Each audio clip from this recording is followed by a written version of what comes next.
Hello everyone, I am Abhishek and you are watching Bioscanner. आज के video lesson में हम पढ़ेंगे किंगडम प्रोटिस्टा के बारे में। किंगडम प्रोटिस्टा के मेंबर्स को मल्टीसेलुलर यूकैरियोटिक ऑर्गेनिज्म का एंसेस्टर्स भी कहा जाता है। इसी के साथ साथ किंगडम प्रोटिस्टा को एक कनेक्टिंग लिंक कहा जाता है यूनिसेलुलर और मल्टीसेलुलर ऑर्गेनिजम्स के बीच का। तो ऐसे क्या खासियत है किंगडम प्रोटिस्टा के मेंबर्स के अंदर, ये जानने के लिए आप आज के वीडियो लेसन को पूरा देखिएगा और मेरे यूट्यूब चैनल को सब्सक्राइब भी जरूर करिएगा। तो चलिए स्टार्ट करते हैं आज का वीडियो लेसन। आइए पढ़ते हैं। Welcome back children. चलिए स्टार्ट करते हैं आज का वीडियो लेसन और पढ़ते हैं किंगडम प्रोटिस्टा के बारे में। सबसे पहले हम पढ़ेंगे किंगडम प्रोटिस्टा के कुछ जनरल कैरेक्टरिस्टिक फीचर्स के बारे में। किंगडम प्रोटिस्टा जो वर्ड है ये एक ग्रीक वर्ड से लिया गया है। ये आप जानते हैं कि ज़्यादातर जो बायोलॉजी में वर्ड्स हैं या ग्रीक या लैटिन लैंग्वेज से लिए गए हैं। जो किंगडम प्रोटिस्टा वर्ड है ये ग्रीक लैंग्वेज से लिया गया है और इसका जो पेरेंट वर्ड है वो है प्रोटिस्टोस। प्रोटिस्टोस का मतलब होता है फर्स्ट ऑफ ऑल और प्राइमरी, यानी कि सबसे पहले आने वाले जो ऑर्गेनिज्म है उनको किंगडम प्रोटिस्टा के अंदर रखा गया था। जब किंगडम प्रोटिस्टा इंट्रोड्यूस किया था अर्नेस्ट हैकल ने, तब उस समय पर इसके अंदर जितने भी ऑर्गेनिज्म को प्रिमिटिव समझा गया उन सबको इसके अंदर प्लेस कर दिया गया। आपको याद होगा 5 किंगडम क्लासिफिकेशन सिस्टम आप पढ़ चुके हैं। सबसे पहले 2 किंगडम इंट्रोड्यूस किए थे कैरोलस लिनियस ने, kingdom Plantae and kingdom animalia. उसके बाद में अर्नेस्ट हैकल ने थर्ड ये जो किंगडम है किंगडम प्रोटिस्टा इंट्रोड्यूस किया। 4th किंगडम इंट्रोड्यूस किया गया था किंगडम मोनेरा और 5th किंगडम आर.एच. विटेकर ने दिया था किंगडम फंजाई को। 6 किंगडम क्लासिफिकेशन सिस्टम भी हमारे पास है जिसको दिया था कार्ल वूज ने। ये सारी चीजें आप टाइम टाइम पर रिवाइज करते रहिएगा जिससे आप इनको ना भूलें। तो किंगडम प्रोटिस्टा में पढ़ना है। किंगडम प्रोटिस्टा के अंदर आने वाले जितने भी ऑर्गेनिज्म होते हैं वो सारे के सारे यूनिसेलुलर यूकैरियोटिक ऑर्गेनिज्म होते हैं, यानी कि इनके पास एक सेल होगी लेकिन ये सेल जो होगी ये यूकैरियोटिक सेल होगी। किंगडम मोनेरा के अंदर हमने ये पढ़ा था कि किंगडम मोनेरा के अंदर आने वाले ऑर्गेनिज्म यूनिसेलुलर तो होते हैं लेकिन उनकी जो सेल होते हैं वो प्रोकैरियोटिक होती है। यहाँ पर चेंज ये आ गया है कि किंगडम जो प्रोटिस्टा है ये एक ऐसा किंगडम है जिसके अंदर सारे के सारे यूनिसेलुलर यूकैरियोटिक माइक्रो ऑर्गेनिज्म को रखा गया है। यूकैरियोटिक जो सेल्स होती हैं उनके कैरेक्टरिस्टिक फीचर्स आप जानते होंगे। यूकैरियोटिक सेल्स के अंदर जो डीएनए होता है वो न्यूक्लियस के अंदर रहता है और बहुत सारे मेम्ब्रेन बाउंड ऑर्गेनेल्स इनके पास होते हैं जैसे कि chloroplast, mitochondria, Golgi body, endoplasmic reticulum etcetera. तो ये फीचर्स होते हैं यूकैरियोटिक सेल्स के। अब जो किंगडम प्रोटिस्टा है इसके अंदर सारे के सारे यूनिसेलुलर यूकैरियोटिक ऑर्गेनिजम्स रख दिए गए हैं। इसके साथ ही किंगडम प्रोटिस्टा को हिट्रोजिनस किंगडम भी कहा जाता है। हिट्रोजिनस किंगडम का मतलब है कि ये एक ऐसा मिक्सचर है इस किंगडम के अंदर जिसमें बहुत सारे अलग अलग टाइप के ऑर्गेनिज्म को जगह दे दी गई है। जिन ऑर्गेनिज्म को कहीं जगह नहीं मिलती है, जिनको कोई ठिकाना नहीं मिलता है, उन सबको उठा करके किंगडम प्रोटिस्टा के अंदर रख दिया जाता है। ये लिविंग ऑर्गेनिजम्स के लिए एक अनाथालय की तरह से है जो जब चाहे इसमें शरण ले सकता है। इसी वजह से इसको द जंक ड्रावर किंगडम भी कहा जाता है। जंक ड्रावर का मतलब होता है जैसे कि आपके घर में टेबल्स होते हैं, उसके अंदर ड्रावर होते हैं, उसके अंदर आप सामान भरते रहते हैं। एक ड्रावर ऐसी होती है जिसके अंदर आप सारी की सारी चीजें रख देते हैं और उनको रख के भूल जाते हैं। जो भी चीजें आपसे एक्स्ट्रा होती हैं आप उस ड्रावर के अंदर फिल करते रहते हैं। तो वो जो ड्रावर है वो एक जंक ड्रावर बन जाते हैं, यानी कि उसके अंदर आलतू फालतू का सारा सामान इकट्ठा होता रहता है। अब यही हाल है किंगडम प्रोटिस्टा का भी।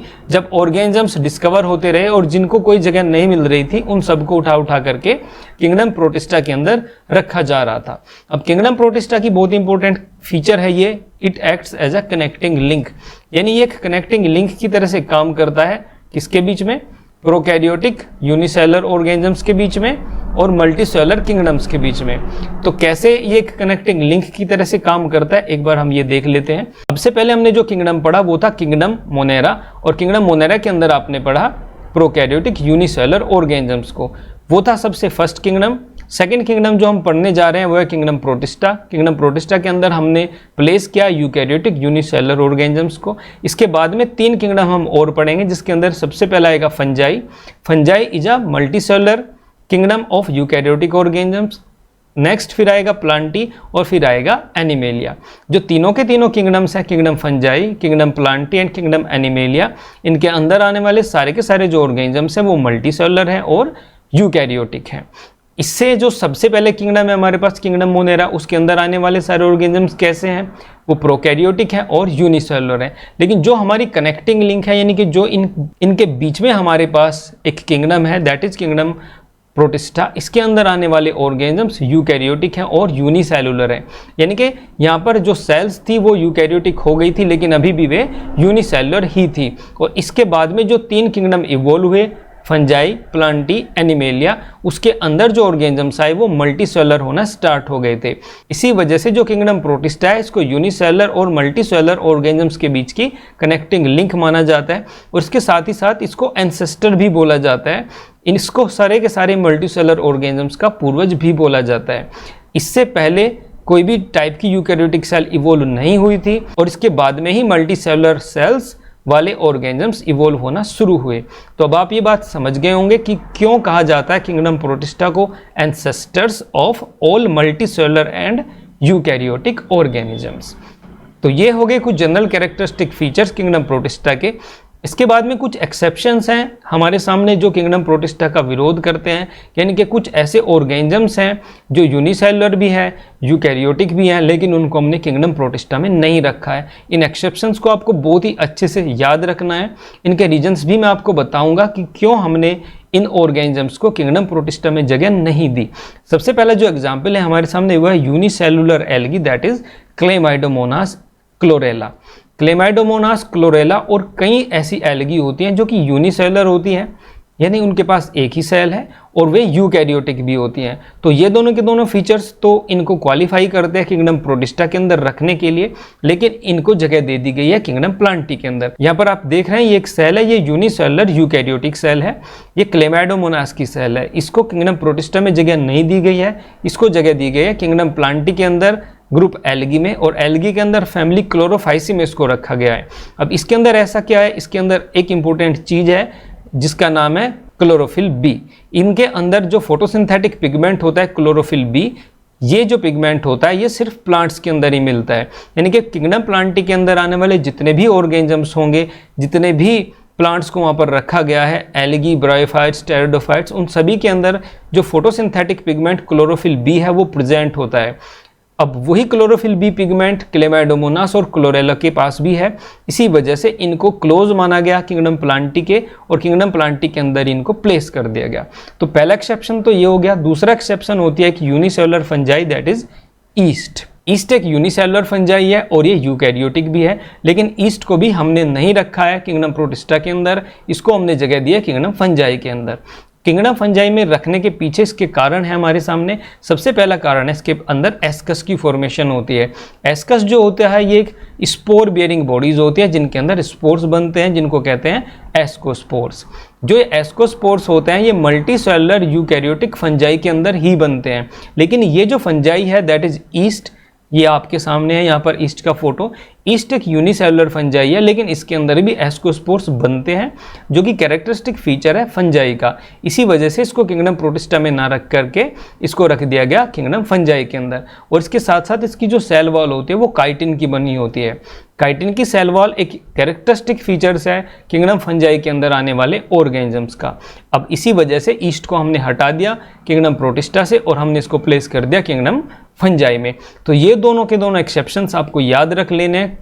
एक्सेप्शन ये है कि कुछ यूनिसेलुलर ऑर्गेनिजम्स को यूकैरियोटिक होने के बावजूद भी किंगडम प्रोटिस्टा में जगह नहीं दी जाती है, उनको उनके जो क्लोजली एसोसिएटेड ऑर्गेनिजम्स हैं उनके किंगडम्स में उनको प्लेस किया जाता है। पहला एग्जाम्पल हमने पढ़ा क्लेमाइडोमोनास का, जिसको रखा गया है किंगडम प्लांटी के अंदर। दूसरा एग्जाम्पल हमने पढ़ा ईस्ट का, जिसको रखा गया है किंगडम फंजाई के अंदर। अब हम पढ़ते हैं हैबिटेट के बारे में। किंगडम प्रोटिस्टा के मेंबर्स मोस्टली कैसे एनवायरनमेंट में रहते हैं। किंगडम प्रोटिस्टा के जो मेंबर्स होते हैं वो ज़्यादातर एक्वेटिक ऑर्गेनिजम्स होते हैं, यानी कि आपको पानी में मिलेंगे। पानी जो है वो सी वाटर या फ्रेश वाटर भी हो सकता है, लेकिन कुछ कंडीशंस में ये मोस्ट सोइल में भी आपको मिल सकते हैं। अब किंगडम प्रोटिस्टा के मेंबर्स के लिए एक टर्म यूज किया जाता है जिसको कहा जाता है प्लैंक्टन्स। प्लैंक्टन्स के अंदर किंगडम प्रोटिस्टा के मेंबर्स भी इंक्लूडेड किए गए हैं, किंगडम मोनेरा के मेंबर्स को भी प्लैंक्टन्स के अंदर इंक्लूडेड किया जाता है। जो प्लैंक्टन्स होता है एक वाइड टर्म है, आप इसको समझ लीजिए। जब आप इकोलॉजी पढ़ेंगे क्लास 12th में, वहाँ पर भी ये आपको बार बार आपके सामने आएगा। जो टर्म प्लैंक्टन होता है ये एक wide group of animals and plants के लिए यूज किया जाता है। इसके अंदर आने वाले जो ऑर्गेनिजम्स होते हैं बहुत ही छोटे छोटे होते हैं, माइक्रोब्स होते हैं जिनको सामान्य आंखों से देख पाना संभव नहीं होता है। और ये सारे के सारे जो ऑर्गेनिज्म होते हैं ये वाटर की सरफेस पर तैरते रहते हैं। वाटर की सरफेस पर ये खुद नहीं तैर पाते, ये वाटर का जो फ्लो होता है उसके साथ ये इधर उधर बहते रहते हैं। अब इनमें से कुछ फोटोसिंथेसिस कर सकते हैं और कुछ फोटोसिंथेसिस नहीं कर सकते हैं। जो प्लैंक्टन्स फोटोसिंथेसिस कर सकते हैं उनको बोला जाता है फाइटोप्लैंक्टन्स, और जो प्लैंक्टन्स फोटोसिंथेसिस नहीं कर सकते हैं उनको बोला जाता है जूप्लैंक्टन्स। तो इस तरह से प्लैंक्टन्स की एक कैटेगरी बन जाती है। और प्लैंक्टन्स की एक ये जो कैटेगरी है इसके अंदर एक बहुत ही डाइवर्स ग्रुप है, और इस डाइवर्स ग्रुप का एक बड़ा हिस्सा कॉन्स्टिट्यूट करते हैं किंगडम प्रोटिस्टा के मेंबर्स। किंगडम प्रोटिस्टा के मेंबर्स प्लैंक्टन्स में इंक्लूडेड हैं। इसके साथ साथ किंगडम मोनेरा के भी कई मेंबर्स को प्लैंक्टनिक कैटेगरीज में रखा जाता है। अब हम पढ़ते हैं सेल स्ट्रक्चर ऑफ प्रोटिस्ट। हम देखते हैं कि प्रोटिस्ट की सेल स्ट्रक्चर कैसी होती है। सेल स्ट्रक्चर जो प्रोटिस्ट की होती है वो टिपिकल यूकैरियोटिक सेल ही होती है, यानी कि यूकैरियोटिक सेल्स वाले सारे के सारे फीचर्स जो होते हैं वो किंगडम प्रोटिस्टा के मेंबर्स के अंदर होते हैं। सेल के अंदर एक प्रोटोप्लाज्म होता है, पूरी सेल में फिल रहता है। प्रोटोप्लाज्म को बाहर सराउंड करने के लिए प्लाज्मा मेम्ब्रेन होती है जिसको प्लाज्मा लेमा भी कहा जाता है। कुछ कंडीशंस में कुछ प्रोटिस्ट में प्लाज्मा लेमा के बाहर एक लेयर होती है दैट इज कॉल्ड पेलिकल और सेल।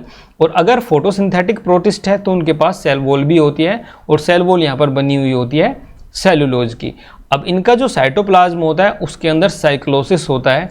ये एक बहुत ही इंपॉर्टेंट फीचर है किंगडम प्रोटिस्टा के मेंबर्स का। इनका जो साइटोप्लाज्म होता है उसके अंदर कंटिन्यूस मूवमेंट होती रहती है जिसको साइटोप्लाज्मिक स्ट्रीमिंग या साइक्लोसिस भी कहा जाता है। अब साइक्लोसिस कैसे होता है ये मैं आपको बता देता हूँ। फॉर एग्जाम्पल यहाँ पर एक किंगडम प्रोटिस्टा का मेंबर है दैट इज अमीबा। यहाँ सामने आप इमेज में भी देख पा रहे होंगे। अमीबा ने एक बैक्टीरिया को एनगल्फ किया, एज अ फूड इसने इसको खा लिया है और ये यहाँ पर इसके अंदर पहुँच गया है।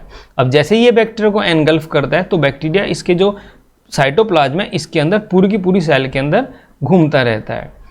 अब इस तरह से बैक्टीरिया जो है घूम रहा है और साथ साथ इसका डाइजेशन भी चल रहा है। इस बैक्टीरिया को आकर के कुछ वैक्यूल्स सराउंड कर लेती हैं और इसके ऊपर डाइजेस्टिव एंजाइम्स सेक्रेट होना स्टार्ट हो जाते हैं। अब इसका ब्रेकडाउन होना स्टार्ट हो गया है और धीरे धीरे इसका ब्रेकडाउन होता रहता है, और जैसे जैसे ब्रेकडाउन का प्रोसेस चलता रहता है ये जो बैक्टीरिया है जो कि अब फूड में चेंज हो गया है एक अमीबा के लिए, अब ये पूरी की पूरी सेल में घूमता रहता है। तो इसी तरह से इसके साइटोप्लाज्म में कंटिन्यूअस स्ट्रीमिंग मूवमेंट आप ऑब्जर्व कर सकते हैं। This cytoplasmic motion is called cyclosis, and cyclosis is very important characteristic feature of the members in kingdom protista. अब किंगडम प्रोटिस्टा के मेंबर्स के पास मूवमेंट के लिए फ्लैजिला या सीलिया होते हैं। फ्लैजिला आपने किंगडम मोनेरा में भी पढ़े थे। अब यहाँ पर भी फ्लैजिला होता है और वहाँ पर भी मैंने आपको समझाया था कि जो फ्लैजिला की स्ट्रक्चर है एक बैक्टीरिया के अंदर और जो फ्लैजिला की स्ट्रक्चर है एक यूकैरियोटिक सेल के अंदर, उसके अंदर कुछ डिफरेंसेस होते हैं। अब फिर से हम उन डिफरेंसेस को समझेंगे। उन डिफरेंसेस को मैंने आपको बैक्टीरिया में भी समझाया था, लेकिन यहाँ पर भी मैं उनको एक्सप्लेन कर देता हूँ। तो जो फ्लैजिला होता है बैक्टीरिया के अंदर, उसके अंदर जो उसको बनाने वाला जो कॉन्स्टिट्यूएंट होता है वो होती है फ्लैजिलिन प्रोटीन की सब यूनिट्स, और वो फ्लैजिलिन प्रोटीन से बना होता है। लेकिन यहाँ पर हम पढ़ रहे हैं किंगडम प्रोटिस्टा, और किंगडम प्रोटिस्टा के अंदर जो सेल है वो है यूकैरियोटिक, और यूकैरियोटिक सेल्स जो होते हैं उनके फ्लैजिला की स्ट्रक्चर डिफरेंट होती है। इनके अंदर जो फ्लैजिला होता है वो बना होता है माइक्रोट्यूब्यूल्स का। माइक्रोट्यूब्यूल्स भी इसके अंदर 9+2 अरेंजमेंट में रहती हैं। अब माइक्रोट्यूब्यूल्स क्या होती हैं? जैसे ही आप एक यूकैरियोटिक सेल की स्ट्रक्चर देखते हैं तो यूकैरियोटिक सेल के अंदर एक साइटोस्केलेटन होता है। साइटोस्केलेटन के अंदर कुछ ट्यूब लाइक स्ट्रक्चर्स होती हैं जो सेल के कॉन्स्टिट्यूएंट्स को एक जगह अच्छे से होल्ड करके रखती हैं। यानी कि सारी की सारी सेल के जो कंटेंट होता है उन सबको संभाल के रखने का काम होता है साइटोस्केलेटन का, जिस तरह से हमारी बॉडी में स्केलेटन का काम होता है। अगर हमारे अंदर स्केलेटन ना हो तो हमारी जो मांसपेशियां वगैरह हैं वो सब नीचे की तरफ गिर जाएंगी। इसी तरह से जो सेल का सारा कंटेंट है वो इधर उधर एक जगह मिक्सअप हो जाएगा, लेकिन उसकी हेल्प करता है साइटोस्केलेटन। साइटोस्केलेटन सारी की सारी चीज़ों को उनके अपने प्रॉपर प्लेस पर बनाए रखता है। अब जो साइटोस्केलेटन होता है एक सेल के अंदर ये बना होता है माइक्रोट्यूब्यूल्स का, और माइक्रोट्यूब्यूल्स कुछ सिलेंड्रिकल ट्यूब लाइक स्ट्रक्चर्स होती हैं जो बनी हुई होती है ट्यूब्यूलिन प्रोटीन की। ये आपको समझ लेना है। यहाँ पर ये एक ट्यूब लाइक स्ट्रक्चर है, दिस इज कॉल्ड माइक्रोट्यूब्यूल, और ये एक जो माइक्रोट्यूब्यूल है ये बनी हुई है ट्यूब्यूलिन प्रोटीन से। अब जो फ्लैजिला होता है, फ्लैजिला के अंदर इसी तरह की बहुत सारी माइक्रोट्यूब्यूल्स होती हैं, और इन माइक्रोट्यूब्यूल्स का एक स्पेसिफिक अरेंजमेंट होता है फ्लैजिला के अंदर जिसको बोला जाता है 9+2 arrangement. 9+2 arrangement of microtubules constitutes the flagella. अब कैसे 9+2 अरेंजमेंट फ्लैजिला को बना रहा है वो थोड़ा हम समझ लेते हैं। 9+2 का मतलब यहाँ पर यह है कि जैसे मैंने एक माइक्रोट्यूब्यूल बना दी, अगर मैं एक और माइक्रोट्यूब्यूल बना दूँ इसके पास में ही, तो अब हमारे पास 2 माइक्रोट्यूब्यूल्स यहाँ पर हो जाती हैं, और जब 2 माइक्रोट्यूब्यूल्स एक साथ होते हैं तब हम उनको बोलते हैं डबलेट। तो इस तरह से जो एक फ्लैजिला की इंटरनल स्ट्रक्चर अगर हम उसको ध्यान से एग्जामिन करें तो उसके अंदर यहाँ पर 9 डबलेट्स ऑफ माइक्रोट्यूब्यूल्स होते हैं। यानी कि यहाँ पर ये जो 9th वाली पोजीशन है, आप यहाँ पर 2 माइक्रोट्यूब्यूल्स को एक साथ देख रहे हैं। ये 2 माइक्रोट्यूब्यूल्स एक साथ मिलकर के एक डबलेट की फॉर्मेशन कर रही हैं। तो इस तरह से यहाँ पर 9 डबलेट हैं माइक्रोट्यूब्यूल के अंदर जो कि पेरीफेरी पर अरेंज्ड है। ये आप देख पा रहे होंगे, एक डबलेट ये है 1 2 3 4 5 6 7 8 एंड 9। तो 9+2 अरेंजमेंट का जो 9 वाला पार्ट हम लिखते हैं इसको, तो ये हो गए 9 doublets arranged at the periphery. इसके साथ साथ इसका जो सेंट्रल वाला पोर्शन होता है इसके अंदर 2 सिंगलेट होते हैं। यानी कि ये 2 माइक्रोट्यूब्यूल्स हैं लेकिन ये एक साथ जोड़े में नहीं है, ये अकेली अकेली अलग अलग है। इनको इसलिए यहाँ पर 2 से रिप्रेजेंट करते हैं और इनको कहा जाता है सिंगलेट। तो ये तो सिंगलेट हो गए 2 और यहाँ पर 9 हो गए डबलेट। तो 9 डबलेट एंड 2 सिंगलेट माइक्रोट्यूब्यूल्स का जो अरेंजमेंट है फ्लैजिला के अंदर, इसको कहा जाता है 9+2 अरेंजमेंट।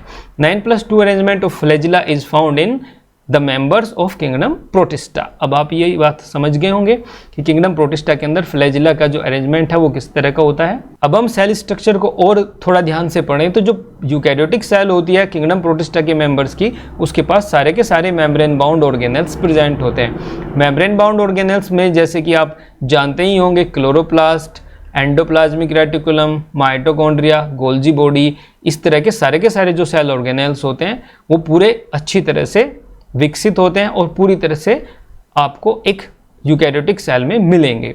यूकैरियोटिक जो सेल होती है उसके अंदर जो राइबोसोम होते हैं वो 80S टाइप के होते हैं। 80S टाइप के राइबोसोम और 70S टाइप के राइबोसोम का क्या डिफरेंस है वो भी आप पढ़ चुके हैं। बैक्टीरिया में हमने इसको अच्छी तरह से समझ लिया था, फिर भी आपको थोड़ा सा क्विकली बता देता हूँ। राइबोसोम्स जो प्रोकैरियोटिक सेल्स के होते हैं उनको हम बोलते हैं 70S, और जो यूकैरियोटिक सेल्स के होते हैं उनको हम बोलते हैं 80S।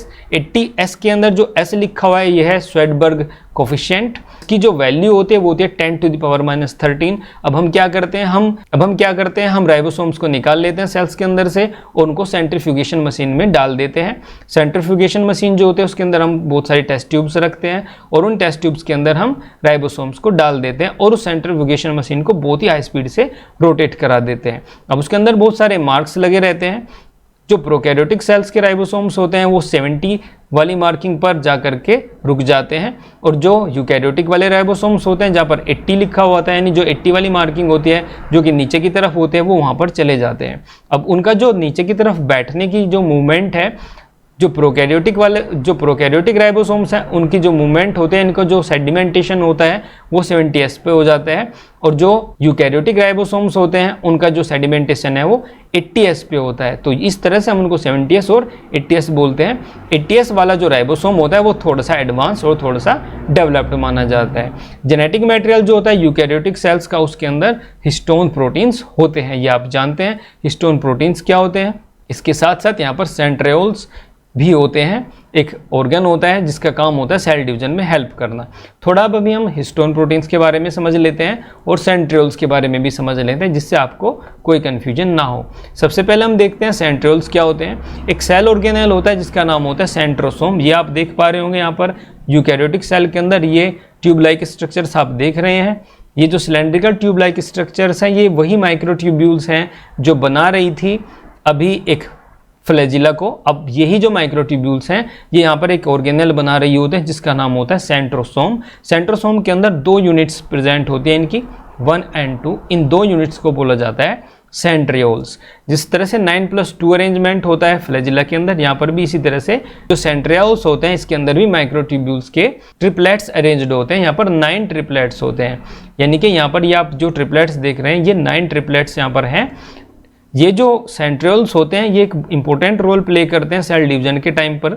जब सेल डिवाइड हो रही होती है तो जो क्रोमोजोम्स अरेंज हो रहे होते हैं सेल के बिल्कुल सेंटर में उन क्रोमोसोम्स को सेल के 2 हिस्सों में मूव कराने का काम सेंट्रियोल्स करते हैं। सेल डिवीजन जब आप पढ़ेंगे और सेल ऑर्गेनेल्स को जब आप पढ़ेंगे वहाँ पर आप सेंट्रियोल्स को पूरी डिटेल्स में पढ़ेंगे। थोड़ा सा अब हम समझ लेते हैं हिस्टोन प्रोटीन्स के बारे में।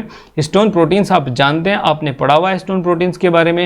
हिस्टोन प्रोटीन्स जो होते हैं डीएनए का जो लार्ज साइज होता है यूकैरियोटिक सेल के अंदर उसको रैप करने के काम आते हैं। यानी कि डीएनए का लार्ज साइज है, वो साइज एक सेल के अंदर उसको अच्छी तरह से फिट किया जा सके, इस प्रोसेस को इजी बनाने के लिए क्या किया जाता है, इस प्रोसेस को इजी बनाने के लिए ये किया जाता है कि जो डीएनए होता है उसको कुछ प्रोटीन्स के ऊपर अच्छी तरह से रैप कर दिया जाता है। जिन प्रोटीन्स के ऊपर रैप किया जाता है उन प्रोटीन्स को हम कहते हैं हिस्टोन प्रोटीन्स। हिस्टोन प्रोटीन्स होती हैं बेसिक प्रोटीन्स, और हिस्टोन जो प्रोटीन्स होते हैं उनकी 8 सब यूनिट्स हमारे पास होती हैं, H1, H2A, H2B, H3 and H4।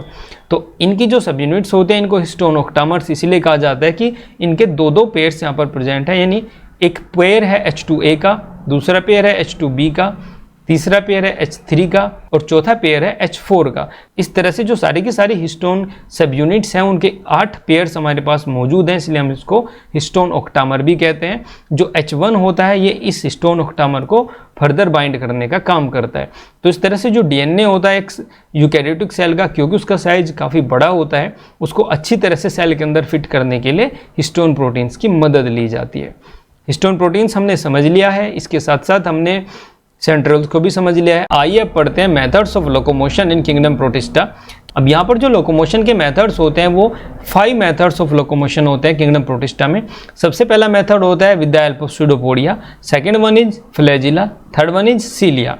इन तीनों ऑर्गेनेल्स की हेल्प से ये बड़ी आसानी से मूव करते हैं। इसके साथ साथ इनके पास रिगलिंग लोकोमोशन और म्यूसिलेज प्रोपल्सन का भी मेथड होता है। इसकी हेल्प से ये एक जगह से दूसरी जगह पर मूव कर सकते हैं। अभी हम पढ़ते हैं सबसे पहले method of locomotion with the help of pseudopodia. Pseudopodia क्या होते हैं? स्यूडोपोडिया में ये जो पी है ये साइलेंट रहता है, ये बात आपको याद रखनी है। अगर आपको नहीं पता तो ये जो मूवमेंट शो करते हैं, ज़्यादातर अमीबा ये मूवमेंट शो करता है। अमीबा के अंदर क्या होता है, उसका जो साइटोप्लाज्म होता है वो फिंगर की शेप में एक्सटेंशन उसके अंदर बन जाते हैं। यानी कि उसका एक प्रोटोप्लाज्म है, ये प्रोटोप्लाज्म इसके अंदर भरा हुआ है और इसके अंदर फिंगर लाइक स्ट्रक्चर्स बन जाती हैं। These finger like extensions are called pseudopodia. अब ये जो स्यूडोपोडिया होते हैं इनकी हेल्प से ये एक जगह से दूसरी जगह क्रीप करके पहुंच जाता है। जिस तरह से आपने एक स्नेक को देखा होगा वो क्रीप करके चलता है, इसी तरह से स्यूडोपोडिया की फॉर्मेशन करते रहते हैं और क्रीपिंग करते रहते हैं। ये जो स्यूडोपोडिया होता है ये कंटिन्यूसली इसके अंदर बनते रहते हैं और आगे पीछे इनकी हेल्प से ये मूव करता है। स्यूडोपोडिया जो होते हैं बेसिकली 4 टाइप्स के होते हैं। इनकी टाइप्स आपके लिए थोड़ी इंपॉर्टेंट है, इनको आपको याद रखना है। पहले टाइप का जो स्यूडोपोडिया होता है उसको बोलते हैं लोबोपोडिया।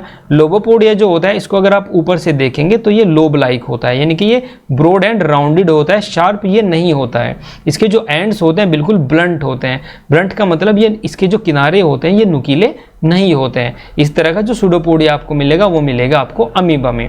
तो अमीबा के अंदर मिलने वाला जो स्यूडोपोडिया है उसको कहा जाता है lobopodia. Second type of pseudopodia is filopodia. Filo में यहाँ पर एफ आया हुआ है तो एफ से आप समझ लीजिए कि ये फाइन थ्रेड लाइक स्यूडोपोडिया होते हैं। थ्रेड लाइक होते हैं लेकिन इनके जो सिरे होते हैं वो नुकीले नहीं होते हैं, इनके सिरे राउंडेड होते हैं। जैसे आप ये देख रहे हैं ये थोड़ा पतला है। जो लोबोपोडिया है, लोबोपोडिया का जो साइज है वो थोड़ा सा वाइड है, लेकिन जो फिलोपोडिया है इसका साइज वाइड नहीं है, पतला है, धागे की तरह का है, लेकिन इसके जो एंड्स हैं वो राउंडेड होते हैं।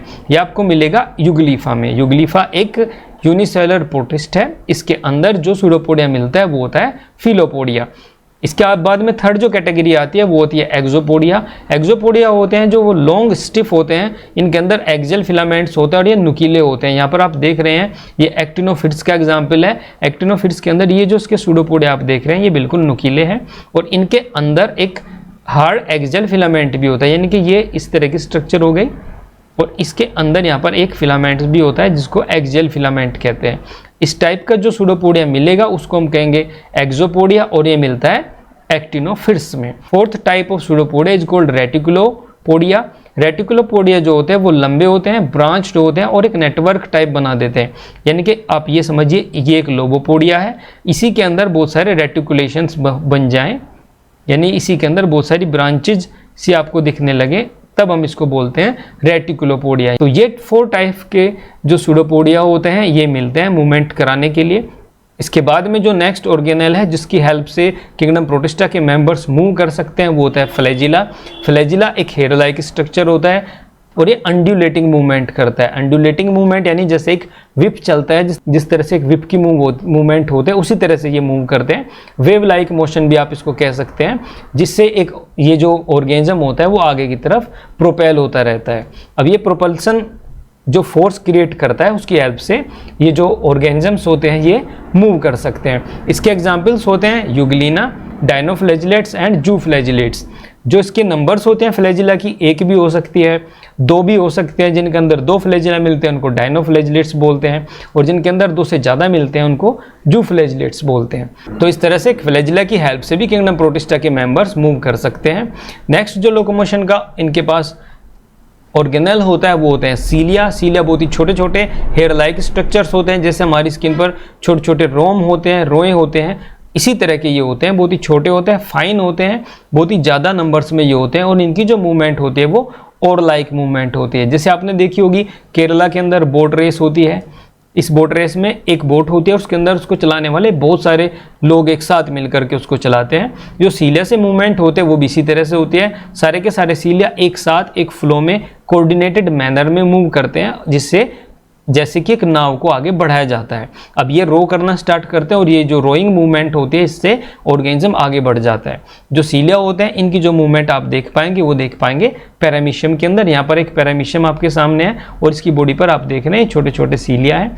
जब इसको सीलिया की हेल्प से मूव करना है तो इसी तरह से इसके सीलिया मूव करेंगे जैसे नाव चलाने वाले रो करते हैं नाव को, और ये सारे के सारे जो सीलिया होते हैं एक साथ कोऑर्डिनेट करके मूव करते हैं, और उनकी मूवमेंट से जो ऑर्गेनिज्म है वो आगे की तरफ खिसकता रहता है। ये लोकोमोशन हो गई सीलिया की। इसके साथ इसमें जो रिगलिंग मोशन होती है वो इस तरह की होती है जैसे कि कुछ वर्म्स में होती है। वर्म्स यानी कि अर्थवर्म अगर आपने देखा है, अर्थवर्म पहले सिकुड़ता है और फिर एक्सपैंड होता है, सिकुड़ता है और एक्सपैंड होता है। इसी तरह से कॉन्ट्रैक्शन और एक्सपेंशन चलता रहता है, और उस कॉन्ट्रैक्शन और एक्सपेंशन से जो वर्म है वो आगे बढ़ जाता है। अब जितने भी नॉन फ्लैजिलेट यूग्लिनोइड्स होते हैं इनके बारे में आप पढ़ेंगे। आप ये समझ लीजिए कि जितने भी ऑर्गेनिजम्स किंगडम प्रोटिस्टा के हैं और जिनके पास फ्लैजिला वगैरह नहीं है तो वे इसी तरह से वर्म की तरह से मूव करते हैं। यहाँ पर आप एक वर्म का एग्जाम्पल देख रहे हैं जो कि मल्टी सेलुलर है, लेकिन यूनिसेलुलर ऑर्गेनिजम्स भी अपनी बॉडी को इस तरह से पहले कॉन्ट्रैक्ट करते हैं और फिर उसके बाद में एक्सपेंड कर देते हैं, और इस कॉन्ट्रैक्शन और एक्सपेंशन के प्रोसेस में वो आगे की तरफ बढ़ते रहते हैं। ये हो गया रिगलिंग मूवमेंट। इसके अलावा जो लास्ट मूवमेंट इनके अंदर है जो हमें पढ़नी है वो होती है म्यूसिलेज प्रोपल्सन।